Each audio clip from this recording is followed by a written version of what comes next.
Hey to the most amazing nurses. It is Dr. V here with Morning Infusion with Dr. V podcast, where we are intentional about teaching nurses how to work from anywhere around the world, making money and owning your own time, building profitable nurse coaching and consulting businesses. You will hear from amazing guests that have grown their companies and want to share insight into how you can do the same to change the face of healthcare as we know it. If you want to grow your businesses and leverage your knowledge as a nurse to grow wildly successful businesses at the top, instead of working your way to the top, head on over and join our Millionaire Nurse CEO group on Facebook, where you can ask questions and get updates on our live and virtual events to help you grow your businesses.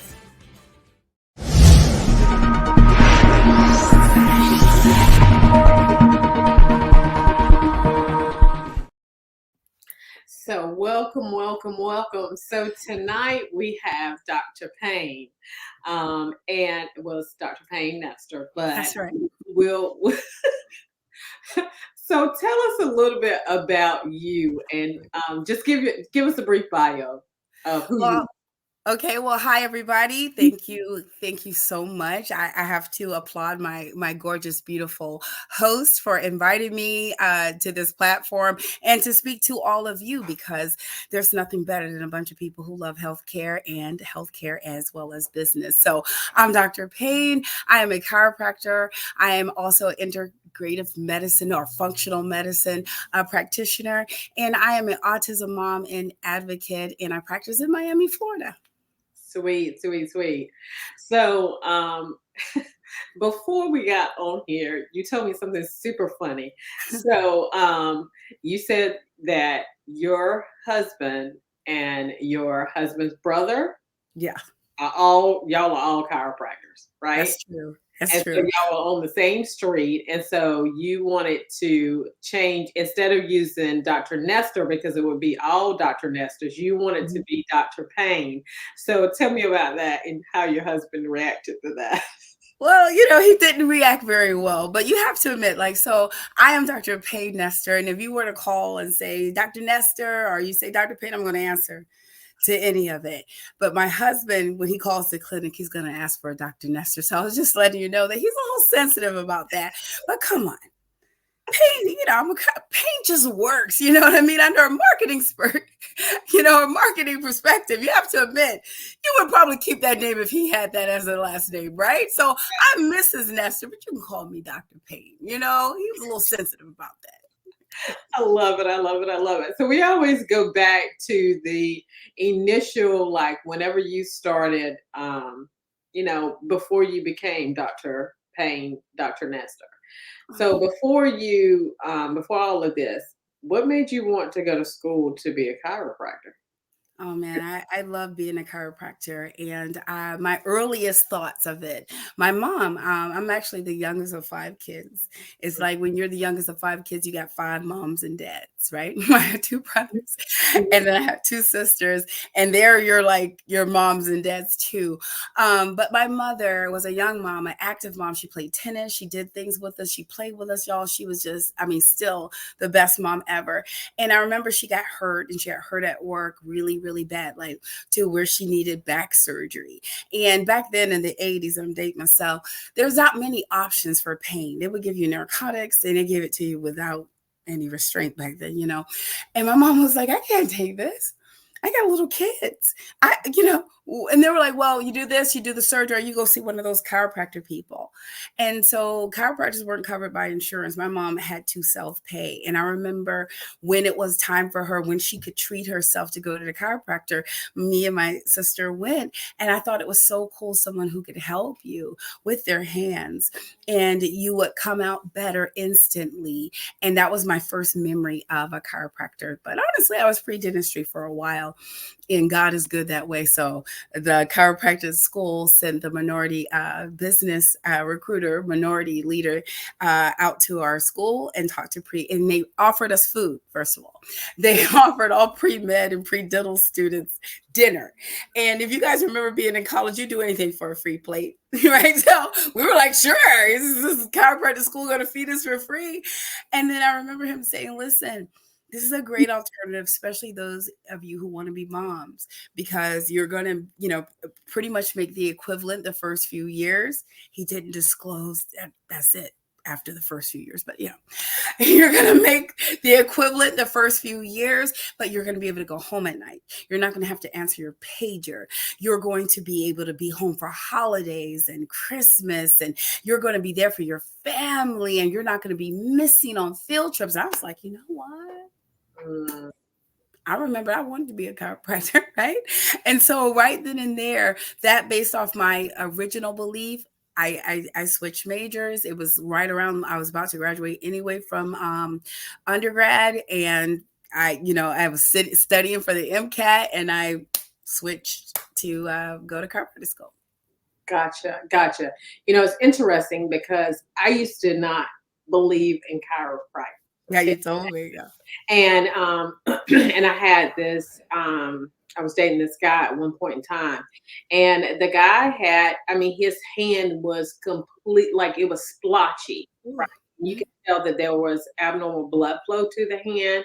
His whole shoulder was hurting.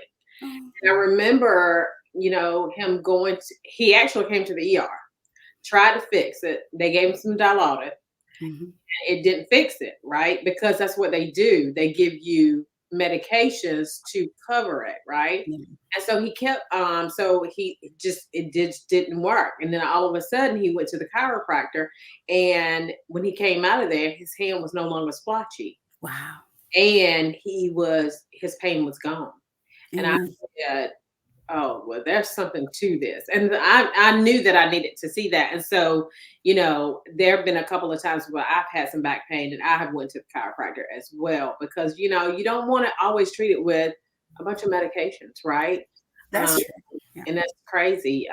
How we treat everything. One of the, I saw this video the other day, and then we're talking about the fact that that's what, physicians are designed to do currently, not really treat it naturopathically, not treat it, the functional medicine way, right? They're taught to treat it with medications, and that does not solve the problem, right? It just covers it, puts a Band-Aid on it. So I love that. So then you became a chiropractor. Now, how did you meet your husband in? Right. So, I'm from the deep South, and it's Savannah, but it's the deep South to me. And a lot of times, girls raised in the South, it was like, you go to college and you go to get the MRS. They didn't even care about the BS, right? But my mama was like, you better go get your degree. You better go and make sure you can take care of business. So all through undergrad, it's like straight through books. I remember my senior year, somebody asked me, so you're new here? That's how undergrad was for me. And when I went to graduate school, to be quite honest, I did say a prayer. And I said, God, if I am to meet my husband, please let him know me and let me know him. And I said, Lord, please, Lord, make it clear. Make it so clear. I don't even guess. I don't second guess, and he don't guess, because you have to be very specific with your prayer. I don't know if you know that. So God got a humor about him, right?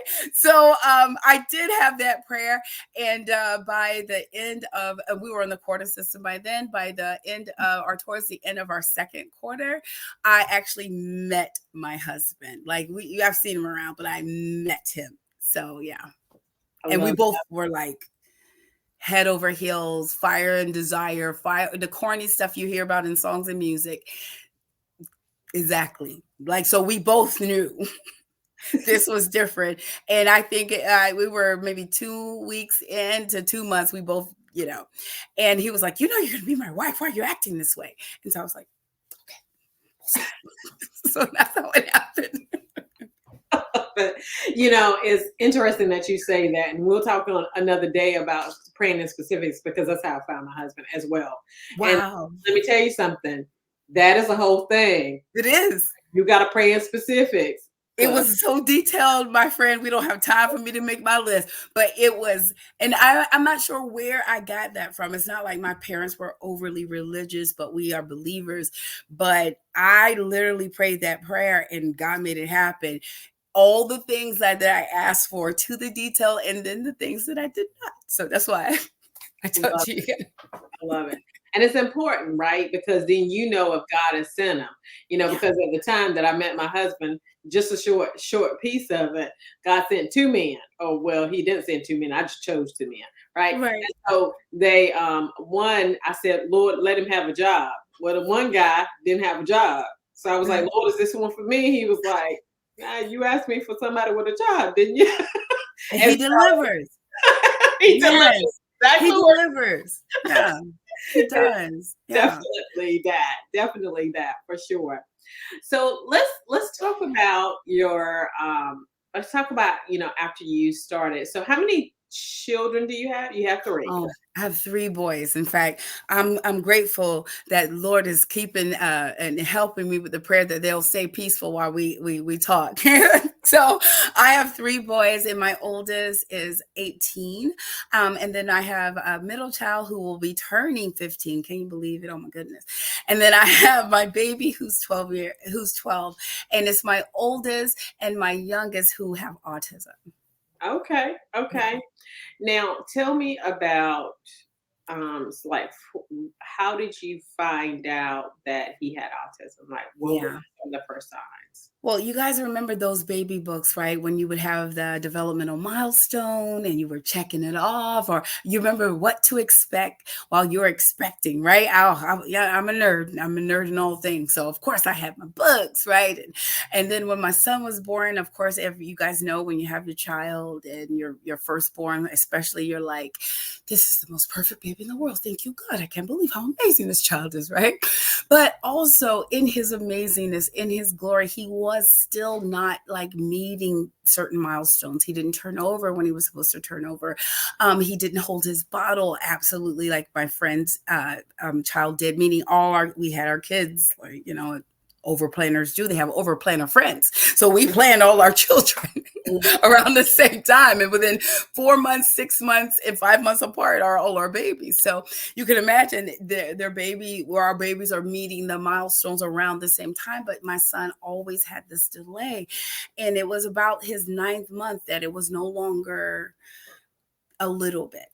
And I remember that checkup, the 9th month checkup, and I thought everybody kid was getting checked so frequently. I did not realize that we were going so a lot more than others. And by then, I had received a referral to the neurologist. And by his 10th month, he had the preliminary diagnosis. If you remember, they used to do PDD and OS. You remember that? Pervasive developmental delay, not otherwise specified. Don't Uh-huh. the AMA love that NOS, right? Mhm. And so what? And then that's when you were told that he had autism. Well, they told me this was the diagnosis that they give children under 3 years old before they give them the diagnosis of autism. But to be quite honest, they weren't sure it was autism. You see, even though autism at that time was like 1 in 300 or 3 in 300 at that time, they weren't quite sure because there was a variety of things besides the delay. And they were wondering what else is causing this because my son actually had some physical differences, right? So he was globally delayed, not only in his fine motor, but in gross motor as well. He also had hypotonia, which you guys, he didn't have the muscle tone that he should have had, like other babies had. And that's why he couldn't grasp his bottle. His hands were really soft, didn't really have the muscle development. And so, of course, they thought it was some sort of muscular dystrophy. Several other things were what we had to rule out, different levels of genetic testing. And for every parent, if you ever are going through this, hopefully not ever, it was a scary time that first year because it gets to the point to where you hope they diagnosed your child with autism because it could have been so many other things. And now, as you know, it's no longer 1 in 300. By the time I had my last child, it was 1 in 150 diagnosed, and now I believe it's 1 in 59 or 1 in 60. And they go back and forth whether or not it is better tools for diagnosing or is it really a thing. And there's a bunch of us who think no, it's a thing, like it's showing up, right? Like the experiment with the frogs, right? It's showing up and it's not just a coincidence, right? So tell me about where. how you were feeling in the moment.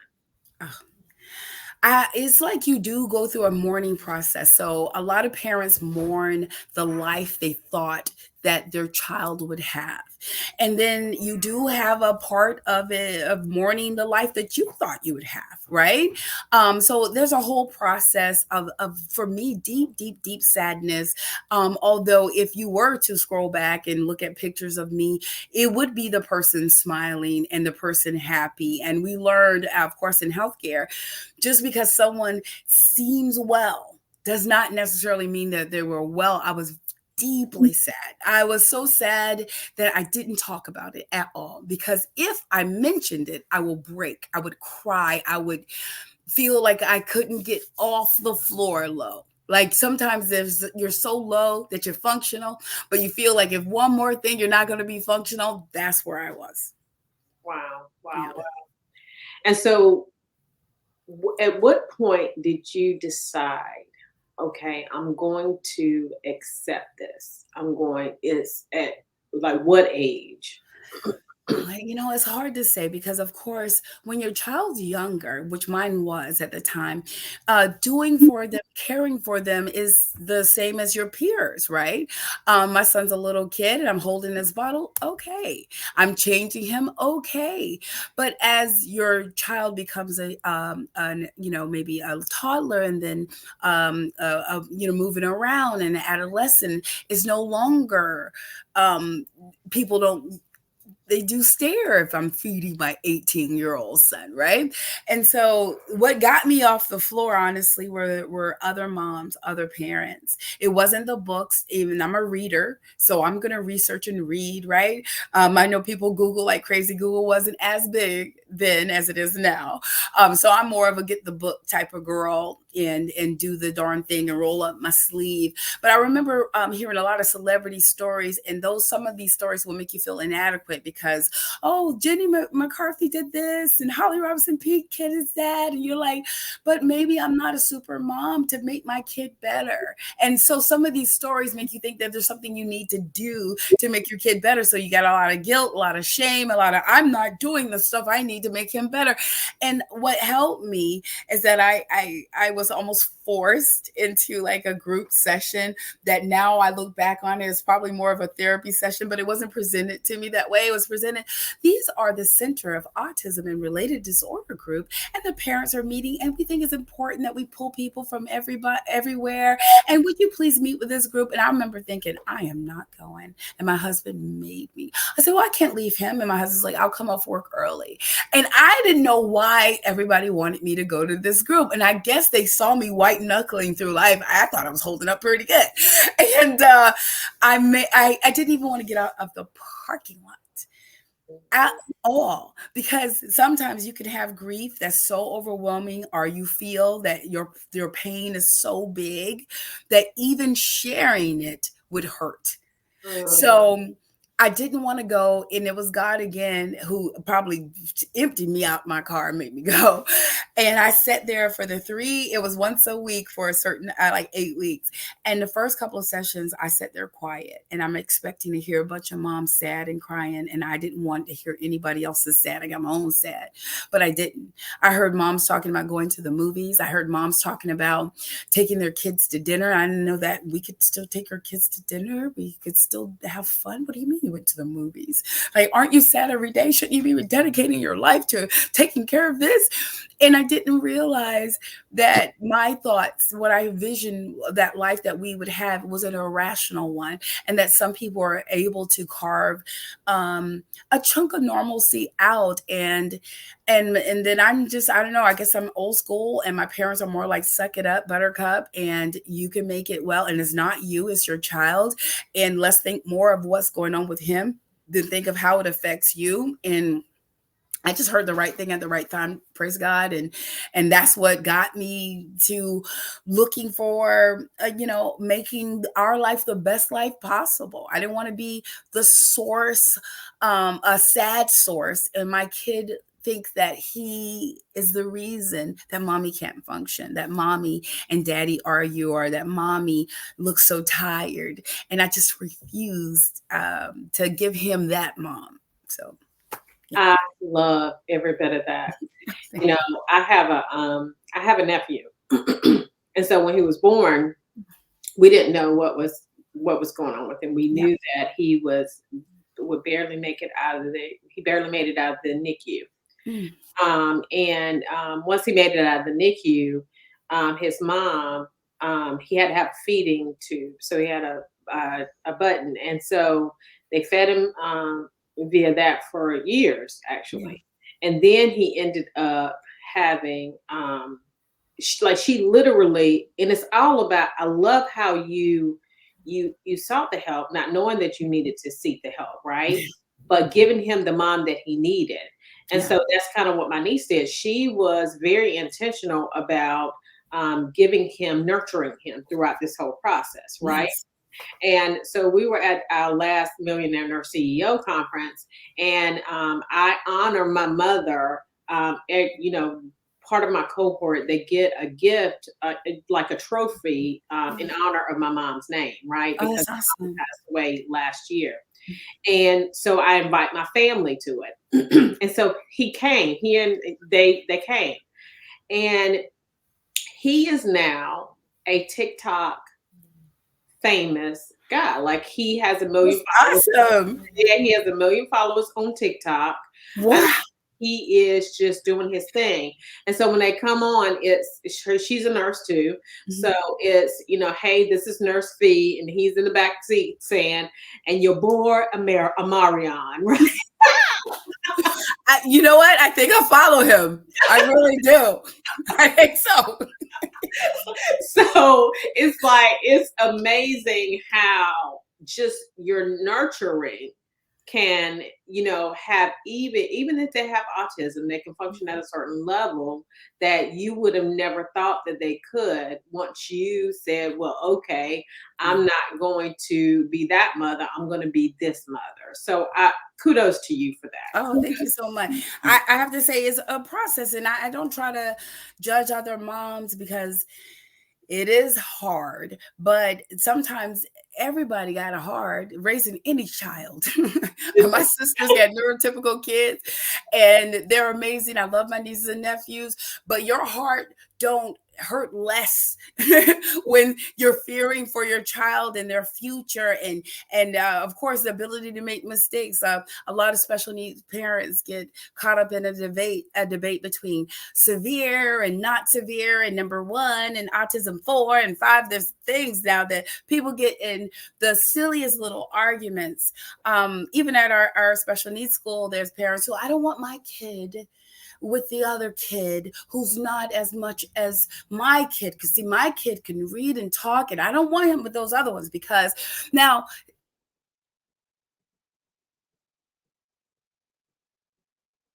Dr. Nestor.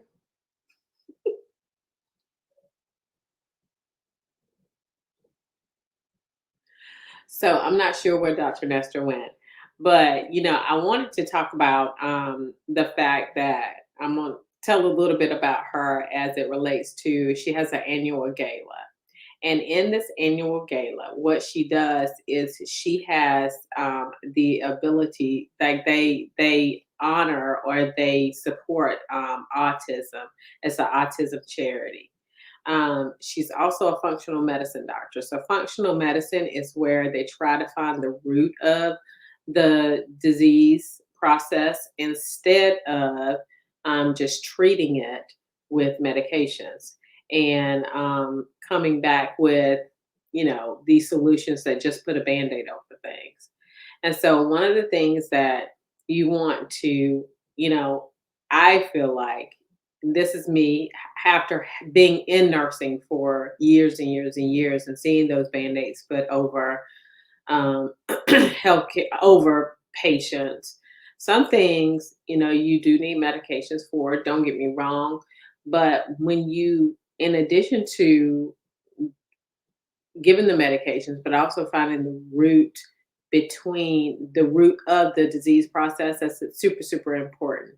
And so those are the things that you want to do. Now, if you have not followed Dr. Payne Nestor, I encourage you to follow her. She is super energetic. She has a great spirit. She does have an autism charity that that you can give to, that I think her and her husband puts on every year. So I encourage you to go and follow her and talk to her about how you can support her in this autism charity, because it is amazing. Now, I do want to talk about, we do have a master class. Another master class is going to be a free master class. It's coming up December 19th. It's going to be from 5 until 8. And so it's going to give you a lot about how we were able to scale to a six-figure company. Also, I do want to talk about this too as well. It is interesting to me the brilliance that nurses have that are out there, that they have the ability to package what they have. You have the ability to package what you have all day long. And so I encourage each nurse to evaluate what your skills, like what your skills and expertise are, where your skills and expertise lie, so that you're able to package that knowledge in order to be able to do it. And that's one of the things that we do well. I say all the time that I'm the nurse coach. And so you want to be able to package that and sell that, and leverage your time. You're worth more than money can buy, but your rate is your rate, and so you really want to be able to do that. Another thing is that we have a VIP day that's coming up January 6th, and it's going to be an amazing day where we're going to teach a lot of the ways in which we're going to get very, very detailed about what we did in order to become a six-figure company in 6 months. And so I encourage you to be able to set aside January 6th. You can go to our website, which is vpnursing.com, and you can sign up for it. But it's going to be an amazing time. So again, go and follow.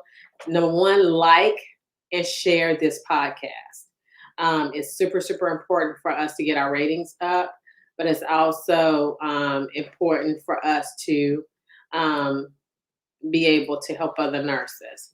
Hey, so while you were gone, I told them to go and follow you, and I started talking about your annual gala. So when is your annual gala? Okay, I'm so sorry. Say that one more time. When is your next annual gala coming? Oh, it's every November. So I think we're November the 5th this year, 2024. Okay. Can you guys hear me okay? I know these headphones are. Mhm. Normally, my kids are with my husband, but they are in the computer room where the router is. I suspect they unplugged the router. I suspect, but they said my middle one, who is verbal, the other two are nonverbal, as you know. He's like, no, mommy, it just went out. So, so sorry about that. Our gala is every year in 2024. I believe we picked November the 5th, or it might be the 4th, but we are looking forward to it. We're currently trying to secure the venue, which would be the hangar. Um, and but David Beckham has booked the hangar. We believe that weekend, so we're hoping that they'll clear some things up, which is a possibility, and it'll be there. But it's always somewhere fantastic. It was beautiful this year. I wish you could come. It was so pretty this year. This would have been the one that I wish I had you there. Well, I love it. I love it. I love it. So how can they support you? So how can they find you, support you, those things? Oh, that's so sweet. So you guys, I never knew that on social media most people change their name. I didn't. So literally you can find me on all platforms, Dr. Payne Nestor, all one word, no spaces. I'm on LinkedIn, Instagram, Facebook. What's the new thing? I don't want to say, the old bird. I'm on thread and all of those things. And you guys supporting me in any way. If you are in South Florida, of course, I'd love to have you stop by the clinic. Online, I do help people with functional integrative medicine. And I also promote wellness with the Wellness Company, another passion of mine. But when it comes to autism, South Florida Autism Charter School, I am the PTA president and governing board member. And we also have the Friends of South Florida Autism, was one of our entities. We have the Autism Center, which will be constructed this year. We actually broke ground on our center, which is the Center for Adults. And we have all like another phase that we're launching with residential homes. And in fact, the school has also formed another entity where we're going to duplicate autism charter schools throughout the country, not as the school, but as a separate entity, as you know, with nonprofits and such. But we hope that every community and city has the opportunity to offer 3-in-1 care to kids and adults with autism, where they have a community that will foster growth, and autism parents won't be fearful to leave their child and thinking they got to pick them up from work, where they're going to get the therapy as well as a traditional education or education according to their need, work on life skills, all the things that you would want. And I promise, I just shared this on another page. An autism mom's prayer was my kid's school. That was my prayer. And I'm grateful that my neurologist said, hey, there was some new school. They're real new. I don't think they got a building, but I think you should try them. And I did, and I got in, and I've been grateful ever since. So we're hoping that for all parents who need these options, a place our kids can feel themselves and excel, South Florida Autism Charter School. So yeah. I love it. I love it. So thank you, number one, for all you do for kids with autism and with the functional medicine, because we definitely need that more.